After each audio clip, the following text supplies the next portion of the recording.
hadis yang ke-6 dari As-Sittun An-Nafi'ah. Kita baca. Bismillahirrahmanirrahim.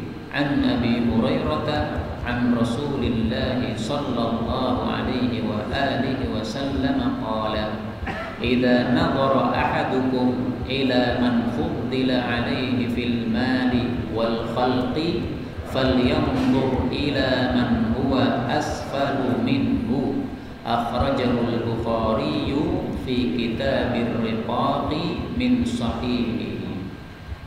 Dari Abu Hurairah Abdurrahman bin Sakhr dari Rasulullah sallallahu alaihi wa alihi wasallam bersabda, "Idza apabila nadhara melihat ahadukum salah satu kalian ila kepada man orang yang fuddila alaihi telah diberi kelebihan terhadapnya dalam hal apa?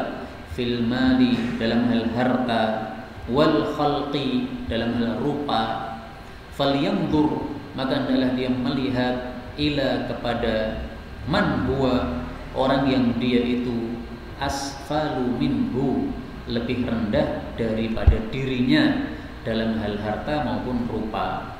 Hadis diriwayatkan oleh Imam Bukhari dalam Kitabur Riqaq dari kitab sahihnya. Hadis ini mengajari kita bagaimana supaya kita senantiasa bersyukur kepada nikmat Allah. Bagaimana supaya kita tidak merasa bahwa nikmat Allah kepada kita terlalu kecil. Karena sebenarnya nikmat Allah berapapun kalau diberikan kepada kita itu sudah besar sekali. Karena apa sih kebaikan kita sehingga kita berhak mendapatkan nikmat tadi? Berapapun nikmat Allah yang diberikan kepada kita itu sudah sangat besar. Nafas ini yang diberikan setiap detik ini sudah nikmat Allah yang besar untuk kita. Kalau dihentikan nikmat itu, apakah nggak susah kita hidup ini? Maka ini sudah nikmat yang besar dari Allah Subhanahu wa taala.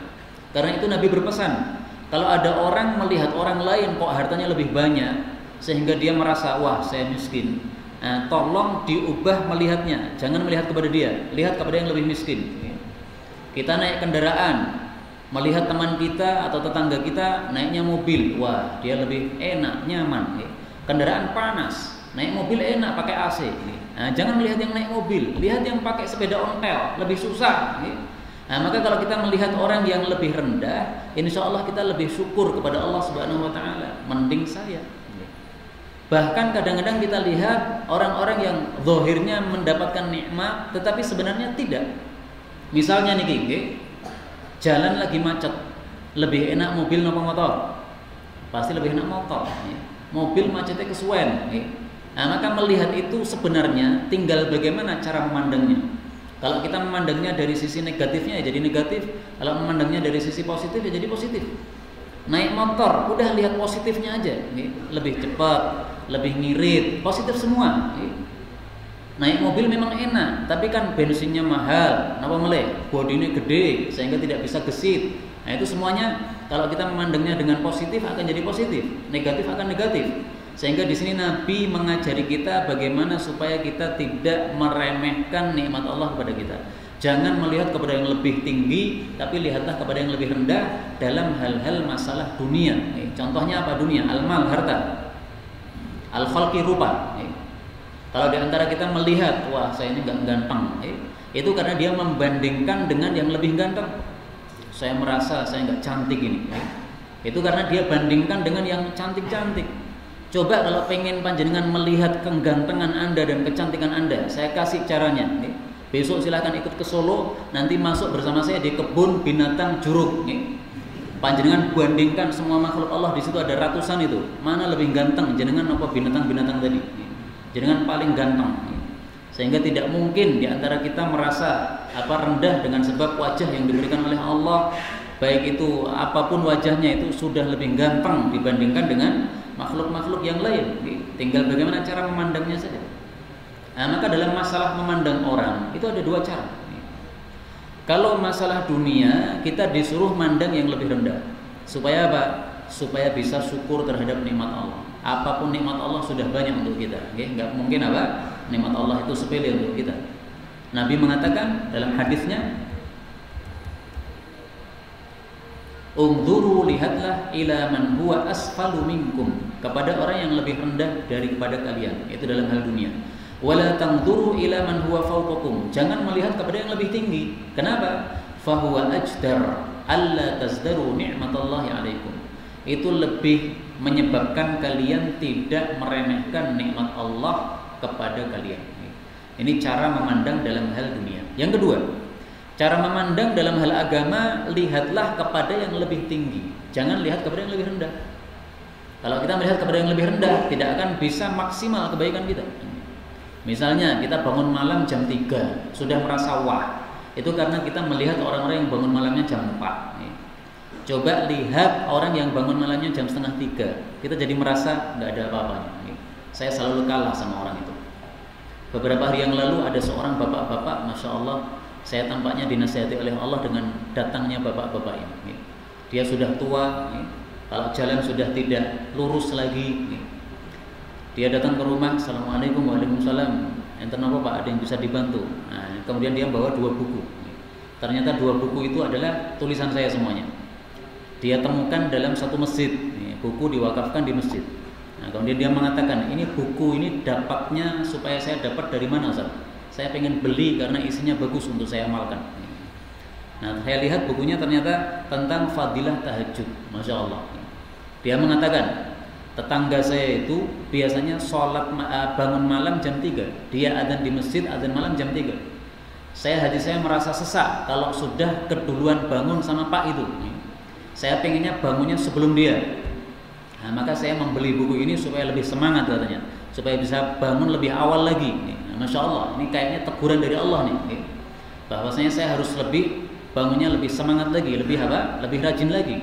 Ada orang-orang yang bukan ustadz, orang biasa, ilmunya tidak banyak, tetapi semangatnya untuk tahajud, Masya Allah, kalah dengan orang yang bangunnya jam 3 saja merasa sesak hatinya katanya. Saya harus lebih awal katanya.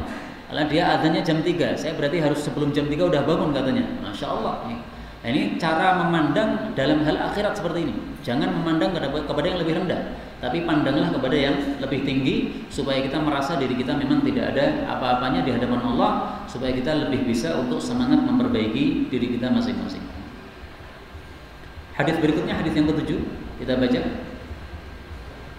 An Mahmud bin Labid anna an-nabiy sallallahu alaihi wa alihi wa sallam qala ithnatani yakrahuhuma ibnu adam al-mautu wal mautu khairul lil mu'mini minal fitnati wa yakrahu qillatal mali wa qillatul mali aqallu lil hisabi rawahu Ahmadu fi musnadihi. Dari Mahmud bin Labid, di situ tertulis Lubaid, salah, yang benar Labid, bahwasanya Nabi sallallahu alaihi wasallam bersabda, "Ithnatani, ada 2 perkara, yakrahuhuma, yang membenci keduanya, ibnu Adam, anak Adam, yaitu manusia. Yang pertama adalah al-mautu, boleh juga dibaca al-mauta. Kalau dibaca al-mauta sebagai maf'ul, kalau dibaca al-mautu sebagai mubtada. Yang pertama, dia benci mati, enggak suka mati. Wal mautu, padahal kematian itu khairun, lebih baik, lil mu'min, bagi orang beriman, minal fitnah, daripada mendapatkan fitnah. Wa yakrahu, dan dia benci, qillatal mal, sedikitnya harta, miskin. Wa qillatul mal, padahal sedikitnya harta, aqallu, lebih sedikit, lil hisab, hisabnya. Hadis diriwayatkan oleh Imam Ahmad dalam kitab Musnadnya. Hadis ini mengajari kita bagaimana cara memandang segala perkara yang kita alami. Jangan memandang dengan pandangan negatif, tapi pandanglah dengan pandangan positif. Apapun kalau kita pandang dengan pandangan positif, itu jadi baik. Apapun kalau kita pandang dengan pandangan negatif, itu jadi buruk. Nah, sehingga di sini Nabi mengajari kita bagaimana memandang 2 perkara yang dianggap sesuatu yang tidak baik oleh manusia. Pertama apa? Mati. Gak ada orang yang suka mati. Kalau kita disuruh milih, pilih hidup apa mati, kita pasti milih apa? Hidup. Yang pilih mati itu mungkin karena utangnya banyak, pilih mati dia. Tapi kalau orang normal itu pasti pilih hidup daripada mati.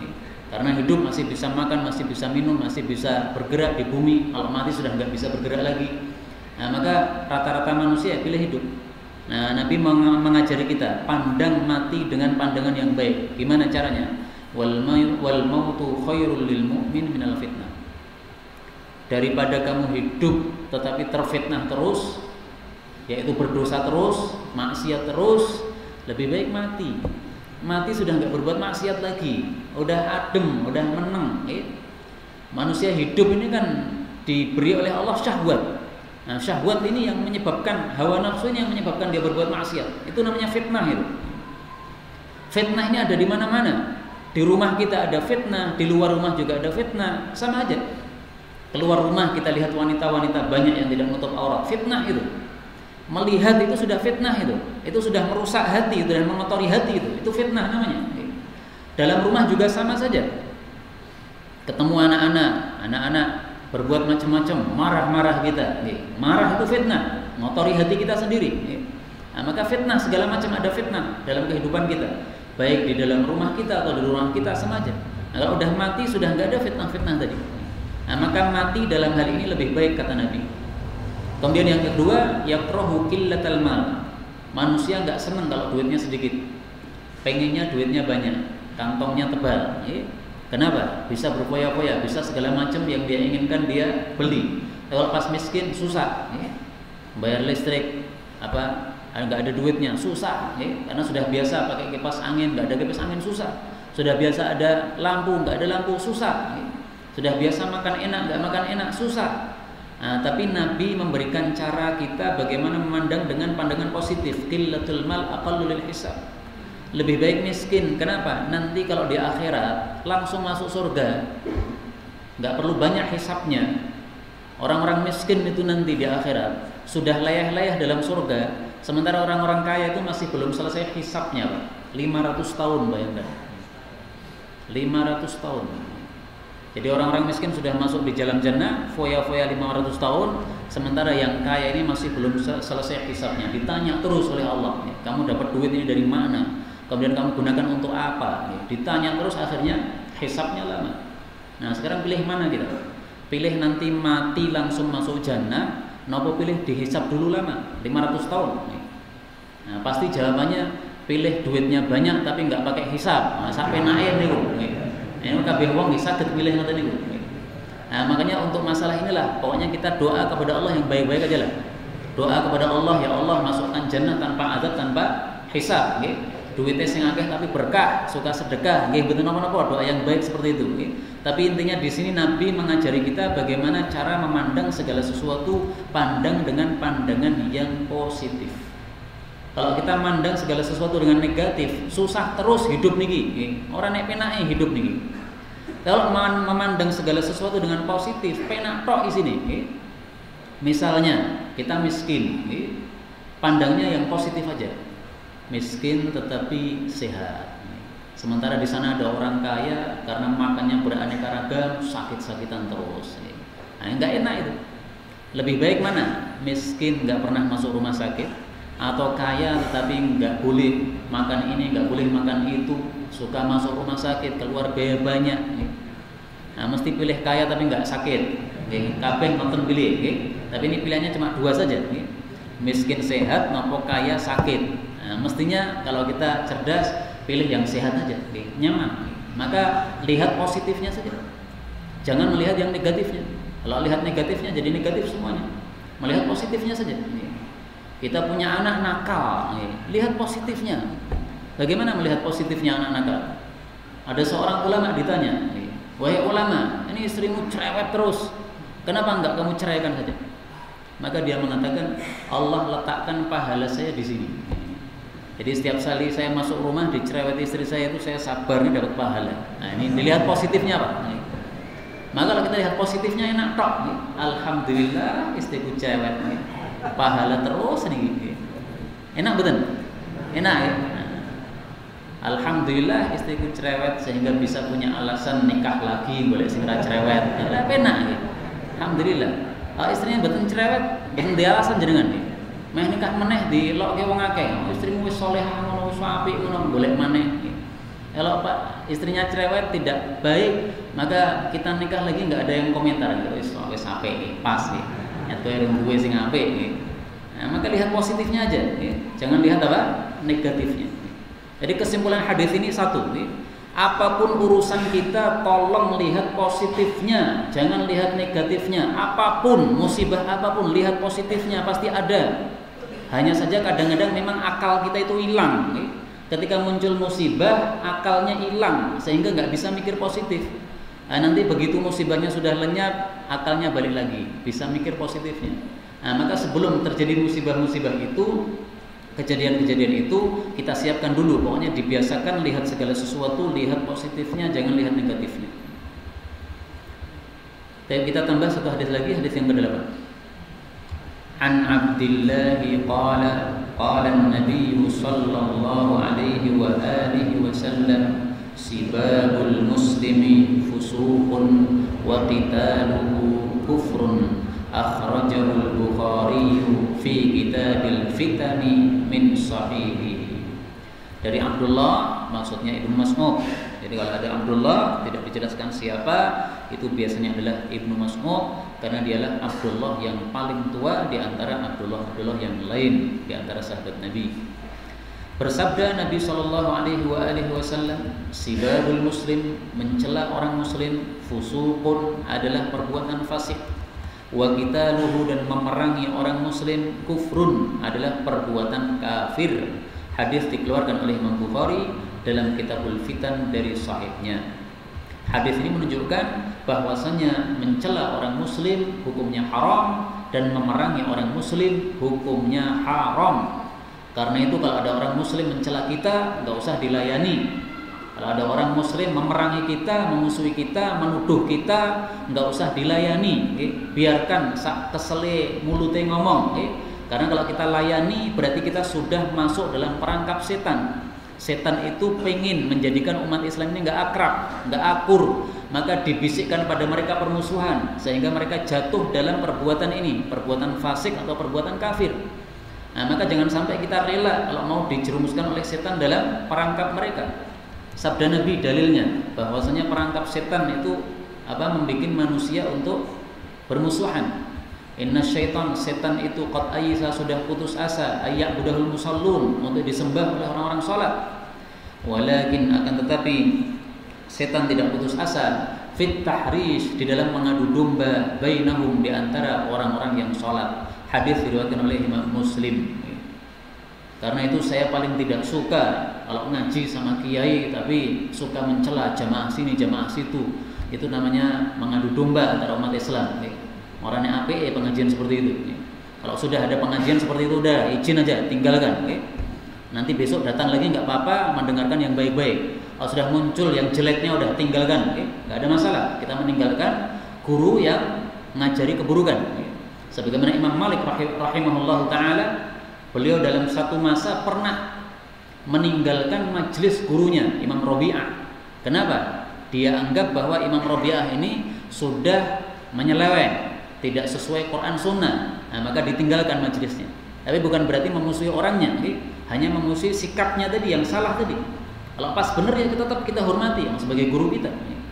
Sebagai seorang ustadz yang menyampaikan suatu ilmu yang baik, ya kita dengarkan. Nah, kalau sudah menyimpang, nah pas menyimpangnya kita nggak ikut-ikutan, nggak usah didengarkan.